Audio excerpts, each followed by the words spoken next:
Just ahead on CTV News. A wintry mix causes delays within the county. Plus, lawmakers call to put an end to the reign of Elon Musk.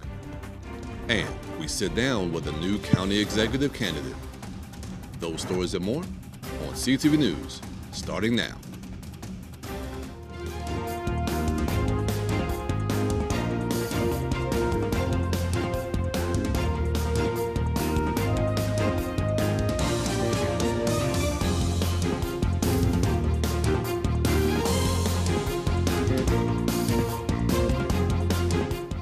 Good evening. This is CTV News for February 6th. I'm Michaela Newton. Thanks so much for joining us.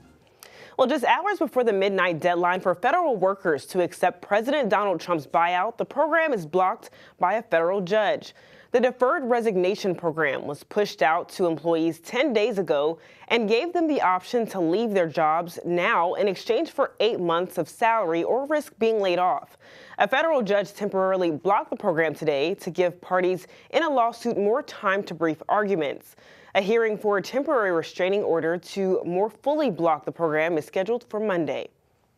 And USAID workers globally are expected to be placed on administrative leave tomorrow. The directive, which was posted on the agency's website, is expected to go into effect on February 7th at 11:59 p.m. The employees that will be exempt from the administrative leave are, quote, responsible for mission-critical functions, core leadership, and specially designed designated programs. The personnel that will be allowed to continue to work will be notified this afternoon. And CTV News was at a rally in Washington, D.C. yesterday where hundreds of USAID workers gathered to protest the closing of the agency. The people out here are like mission-oriented people. They believe in the country. They've been devoting their lives to being civil servants. And, no one elected this tech bro billionaire or his army of incels to take apart our government. That's why I'm out here today. People need to contact their representatives. Now, Angela Alsop-Brooks, again, Senator, I wrote to her and I said, I need to see you take action on this. So that's a concrete step that folks can take. Contact Angela Alsop-Brooks, contact Van Hollen, who has been active. If they are those are our senators in Maryland's. Contact your representatives. I wrote to Ivy and tell them, to stand up and take vocal action because, it's USAID. It's the first domino that could fall. Meanwhile, the directive says it will arrange and pay the travel expenses to bring all workers that are currently abroad back to the United States. There are more than 10,000 workers globally. And fire Elon Musk was the message of the U.S. House Progressive Caucus in a news conference this morning, including Congressman Glenn Ivey, who said Musk needed to answer questions about what he's doing with sensitive government data. Members of the caucus say President Donald Trump has given the Tesla CEO too much power over taxpayer money and over government agencies. He's going through materials where he's got open cases filed against him in OSHA and others. What's he doing with that information? Donald Trump said he would make sure that there are no conflicts of interest, but I don't think we can really trust the conflict of interest chief in charge to take care of that. We don't want the fox to be guarding the hen house. We need to have him come up here and explain what he's doing. But ultimately, he needs to go, and we need to do this the right and legal way. And Democrats on the House Oversight Committee tried to subpoena Musk with a surprise vote yesterday, but failed. Meanwhile, the wintry mix caused the county government and the school system to adjust its schedule this morning. The freezing rain and sleet pushed the county government to open at 10 a.m. And the Washington metro region was hit with icy roadways overnight and into the early morning hours. The Prince George's School District also opened 2 hours late. However, the county's bus system operated on its regular schedule. And High Point High School was placed on lockdown yesterday for a possible weapon on school grounds. Prince George's police responded to reports of a fight between multiple students that you can see right there on your screen. A gun was allegedly seen during the altercation, which led officers to check the area. However, no weapons were located and no gunshots or injuries were reported. PGCPS released a statement yesterday explaining that dismissal was delayed by 30 minutes and also impacted bus routes at 23 other schools. And we have an update on that fatal shooting in Accokeek on Tuesday night. Suspect David Wilson Jr. is now in custody for the murder of his girlfriend, Edna Lyles. Prince George's police found Lyle suffering from gunshot wounds inside of her home. She was pronounced dead on the scene. Now, investigation shows Wilson shot Lyles during an argument. He's being charged with first and second degree murder. And Maryland sends more children to adult court than any other U.S. state other than Alabama. State legislators are trying to raise the age a minor can be charged as an adult from 14 to 16. The state's Judicial Proceedings Committee is also hearing a bill that would reduce the number of crimes a minor can be charged as an adult for. Prince George's County Delegation Chair Nicole Williams sits on that committee. She says it's a challenge to balance holding children accountable for their actions and providing them services that could keep them from offending again. Children, their brain hasn't fully developed. They may not understand the severity or the gravity of the activities that they are engaging in, but yet some of those activities are really bad. Carjacking is really bad and it's not something that a 13-year-old or 15-year-old should be engaging in. And so you have the one argument that they should start in juvenile court so that they can get the wraparound services that our juvenile system provides for people who are under the age of 18. However, there's also the accountability piece. We want them to be accountable for their actions and accountable for the harm that they're causing to the broader community. Opponents of the bill say it would hurt the judicial process and that the state's Department of Juvenile Services can't handle more cases. While you're watching CTV News, I'm Michaela Newton. Coming up, it's Black History Month, and one of the cornerstones for the community has always been the church. After the break, we're highlighting a local church, its deep-rooted history, and what to come for its future. Stay with us.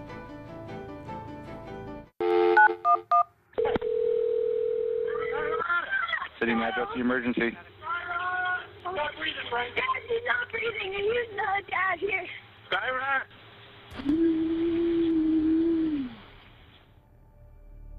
They diagnosed me as non-compaction cardiomyopathy. They didn't think I was going to make it. The pacemaker that gave me a second chance at life was developed through research funded by the American Heart Association. And I haven't had an incident since.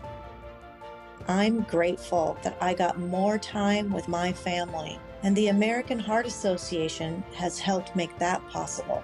You've saved lives more than you would ever know. Heart disease is America's #1 killer. Learn more about the American Heart Association's life-saving work at helpheart.org. Love the hustle, Cliff. Who are you? Your lungs. We're quite proud of you. Even though you quit smoking years ago, you may be at risk for lung cancer. Okay. Well, with the routine screening, you can detect it early when it's more curable. Sounds good, guys. Can I get a little space here? Biologically, no. Okay. Listen to your lungs. Get a routine screening that could save your life. Talk to your doctor and learn more at savedbythescan.org. As we approach the 5-year anniversary since the first COVID case in Maryland, 1.5 million Marylanders have now been diagnosed with the disease to date. Maryland has also recorded over 18,000 COVID deaths since March 4th, 2020. And the disease, which prompted a world shutdown, is still circulating, according to health experts. But the good news is the disease is no longer evolving as fast, significantly slowing down the death rates of those who contract the virus. And some good news for the state. Governor Wes Moore announced that the number of fatal overdoses in Maryland decreased dramatically in 2024. According to preliminary data from Maryland's overdose data dashboard, there were over 1,500 fatal overdoses reported in Maryland last year, a 38% decrease than the 2,511 fatal overdoses reported in 2023. Now, the last time fatal overdoses in Maryland fell below 2,000 was in 2015. Meanwhile, this week in the county council, one of the issues that were brought to the community's attention were hospital wait times, specifically in emergency rooms. Some of the contributing factors holding up wait times were non-emergencies and one trauma center serving the entire county. District 6 council member Walla Blagay proposed an extension to further investigate those issues.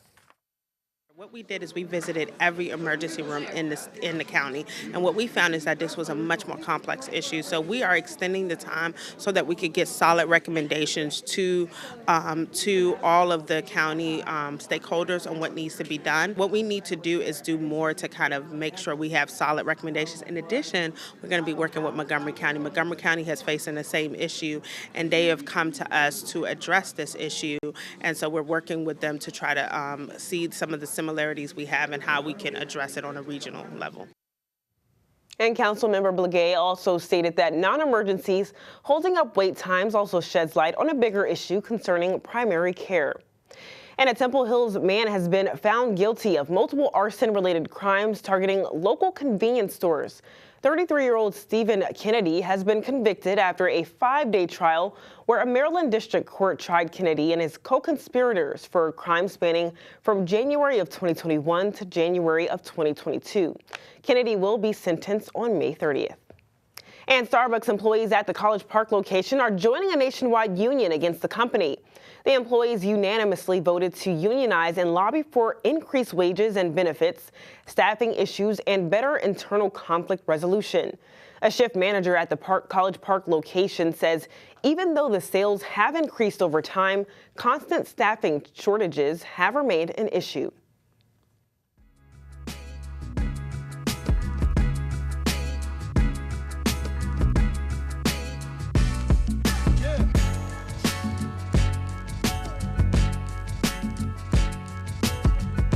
During Black History Month, CTV News will be highlighting the contributions and legacies of Black people and communities right here in the county. Today, we honor a historic institution that has been a beacon of faith and resilience, Greater Mount Nebo African Methodist Episcopal Church. We take a look back at the church's history and what's to come for its future. The Greater Mount Nebo AME Church was founded in 1877. And now houses hundreds of churchgoers. But a few miles down the road is its old historic building. This was started by probably just free slaves. And now we get a chance to take where they started in their mind and move it to a whole nother level. Nestled in Bowie, it's not only been a place of worship, but a symbol of strength, empowerment, and a rich legacy. The church could now see a new horizon after receiving a grant from the Moore administration of $50,000 for restoration efforts. We've been blessed to have the opportunity to preserve and restore our history. Michael Gaddy heads the project. The purpose of that grant money will be used to hire a restoration company to do the full restoration of the historic church buildings. The historic site is still standing with bits and pieces of its old history still lingering in the background. There's a graveyard behind the church, and that graveyard has graves dating back to 1877, I do believe. There are some 1870-some graves up there.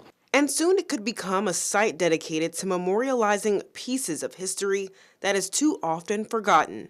I would like to see that as part of the Prince George's County school system curriculum, so that they will come, and that will be a stop on a field trip site, and see the movement of how that impacts historical Prince George's County. And stick with CTV News as we dive into more Black History Month stories right here in Prince George's County. And still to come on CTV News, CTV is bringing you one-on-one interviews with candidates for the county executive seat. After the break, we sit down with Tanya Sweat. We'll be right back. You know a thing or two about the moments in life that matter. You've seized those moments to embrace joy, accomplish great things, and build meaningful relationships. Is it time now to sit back and reflect on a life well lived? Maybe. Or maybe there's more to be done. Maybe this is the most important moment you've encountered yet. By volunteering with AmeriCorps Seniors, you can seize the moment, lend a hand, and get back more than you give. We connect you to local volunteer organizations with opportunities that fit your schedule and match your interests. Through AmeriCorps Seniors, you can support people in times of need and make your community stronger. You can become a companion to your older neighbors, brightening their days with friendship. You can even become a mentor for young people, serving as a role model and enriching their lives. Are you ready to seize your moment? Visit AmeriCorps.gov/yourmoment and get started today.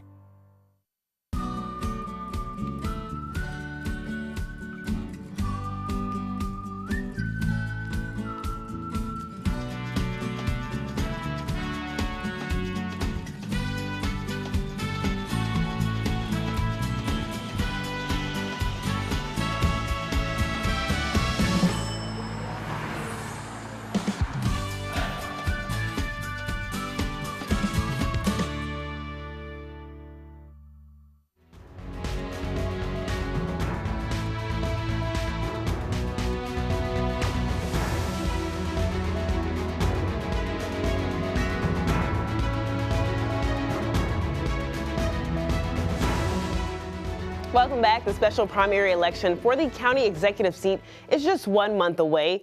In the next coming weeks, CTV will bring you exclusive interviews with each of those candidates. And joining us in the studio today is candidate Tanya Sweat. Ms. Sweat, thanks so much for joining us. Thank you for having me.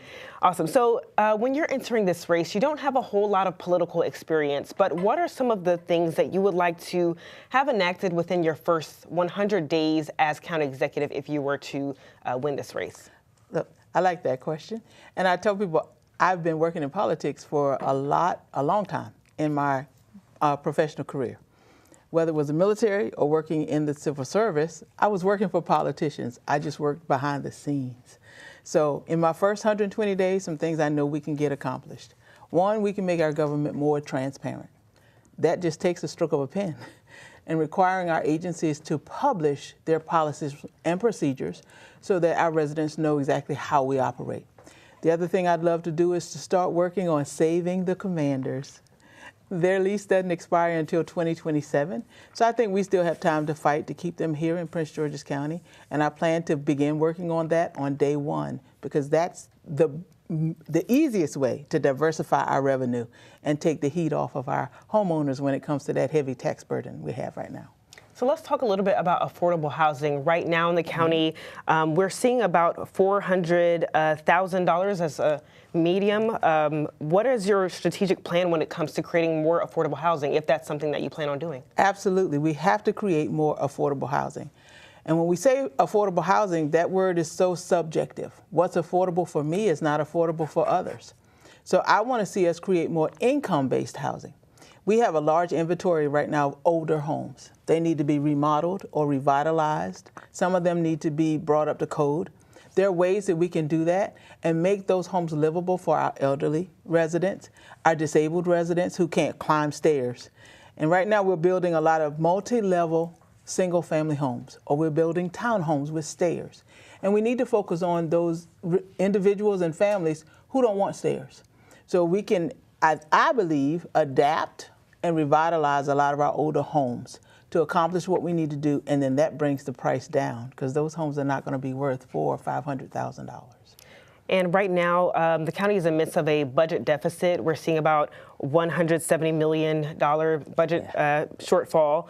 What would you say about you say that we need a financial audit as far as where the county can save money, but where would you consider saving or cutting some of that money in the budget? Absolutely. One of the first things I want to look at in the budget is the stuff I call fluff and stuff. We call it discretionary spending in government terms. These are items that we don't need, that don't necessarily provide services to the community. Why are we spending money on them? Not to pick on the county council, but they've given me some pretty colorful bags over the years. Those bags are expensive. Those are things that we can cut back on. We don't need those marketing items at this moment in time because we need to close the gap in our budget until we can raise revenue. So it's those discretionary items that many would call wasteful spending, those would be the first things I look at cutting back on. If you do become county executive, would you cut taxes for residents, or would you promise residents that their taxes won't go up? Unfortunately, I don't get to decide on the tax rate and how much we charge in taxes. That's a legislative function. I would love to see the taxes go down. I can't promise that. But what I will promise our residents is this. I'm going to work my tail off to find other streams of revenue to help the county council relieve that tax burden over the time that I get to serve, no matter how long it is. And right now, there's a lot of changes coming to the blueprint, and within the state, there's a lot of, budget cuts. How would you fight to keep, make sure that the money promised by the blueprint stays? That's going to be a big fight, I know, because unfortunately, politicians tend to cut education first when money gets tight. And I hate that because our children need those appropriated dollars more than anybody else. We're educating them. And matter of fact, I just said last night, unless some of us plan to be county executive forever, we've got to educate the next generation to take these political jobs that we're running for right now. I'm not happy about the governor saying we need to put a pause on the blueprint because he's hurting the children of the state. Maryland's no longer in the top 10 in the nation when we look at our educational performance and our academic standards. We won't improve that if we don't make the investment. So we have to do that. As tough as it may be, our children are worth it. I will work with the county council, the Board of Education, and our school superintendent, again, to find the money wherever I can to make sure our children get the best public education we can provide. And oh, by the way, we have children with special needs in this county that we should be servicing as of age 3. We have not been doing that. So again, if we cut education, if we roll back the blueprint for Maryland's future, where does that leave those children and their families? We have to serve all of our community, no matter how difficult it may be.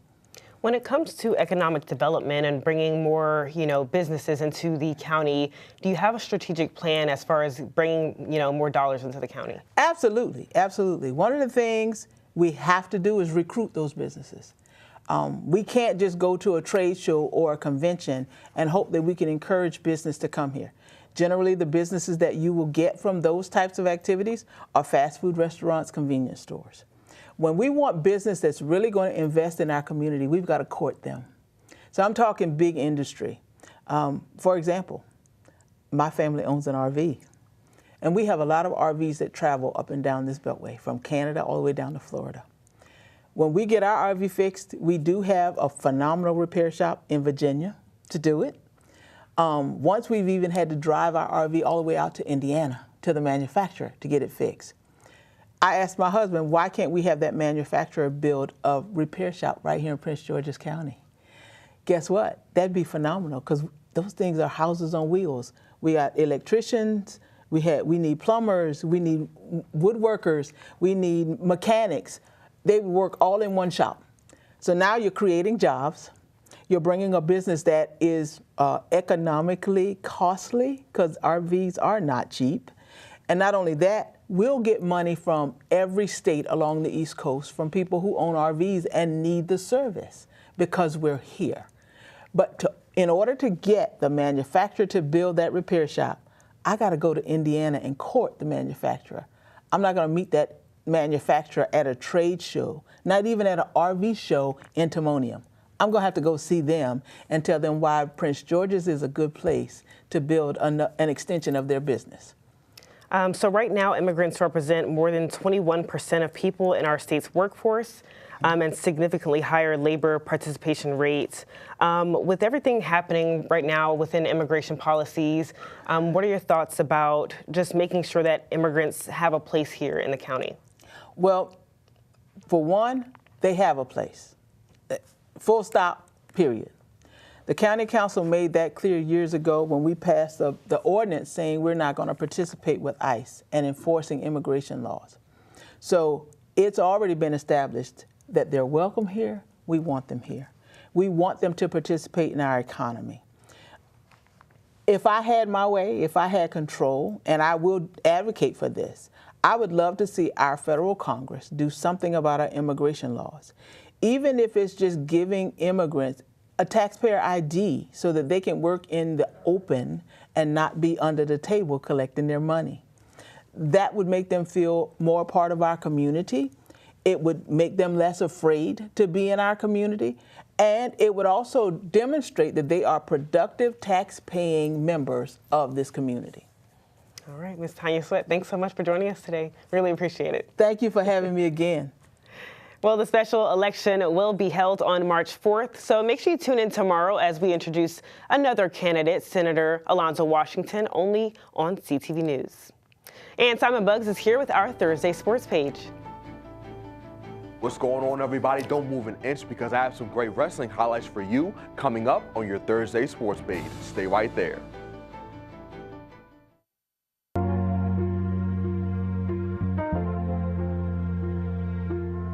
System is crooked, that's why you working. That's how the people where I'm from feel. All we know is what we know, they done fed us a pill. But they don't know about what go down, homie. Put the gun down, homie. Put them down and get up, put them down and get up. This is motivator for the people that been fed up. Put them down and get up, put them down and get up. This is motivator for the people that never let up.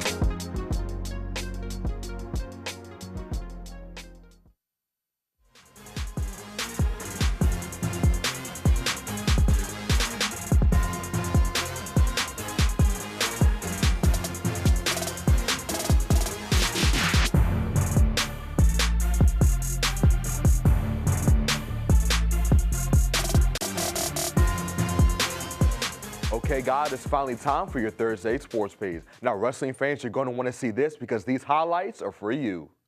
It was an exciting night over in Greenbelt yesterday as the Eleanor Roosevelt High School wrestling team looked to put on a show against Flowers. The Raiders got off to a good start as in this first match, this Roosevelt wrestler got his opponent into a near fall for 4 seconds, giving his team 4 points, and he was able to pin him also, ending the match soon after. Roosevelt continued to put on a strong showing as his Flowers wrestler tried to escape, but he was just no match for this Raiders wrestler either as he got put into a near fall position for another 4 seconds and got pinned as well soon after. And this helped Roosevelt jump out to an 18-0 lead on the Jaguars. Despite being down big during the match, Flowers still had some good moments, like this heavyweight battle between the two schools. In the match, this Jaguar wrestler was able to give his team 3 points after scoring this sweet takedown.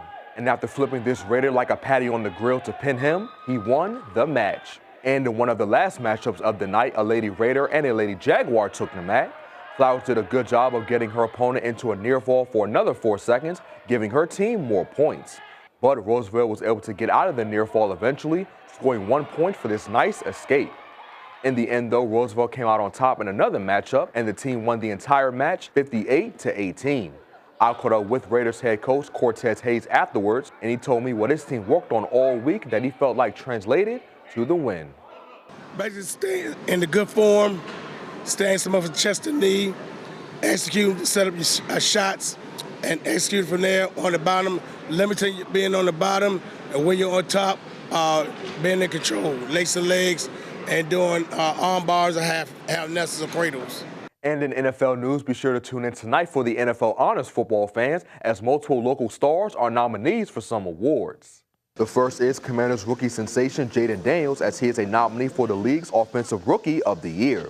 Daniels is a runaway favorite for the award, and for good reason. The signal caller led his team to a 12-5 record, which was the first time the Burgundy and Gold had at least 12 wins since the 1991 season. The former LSU star and Heisman Trophy winner also helped the team reach the NFC Championship game, where they did fall to the Philadelphia Eagles. Daniels finished the regular season with 3,568 yards, 25 passing touchdowns, and just 9 picks. Other nominees for the award include Denver Broncos quarterback Bo Nix and Las Vegas Raiders tight end Brock Bowers. The next player is Baltimore Ravens quarterback Lamar Jackson, as he has been nominated for the league's MVP award.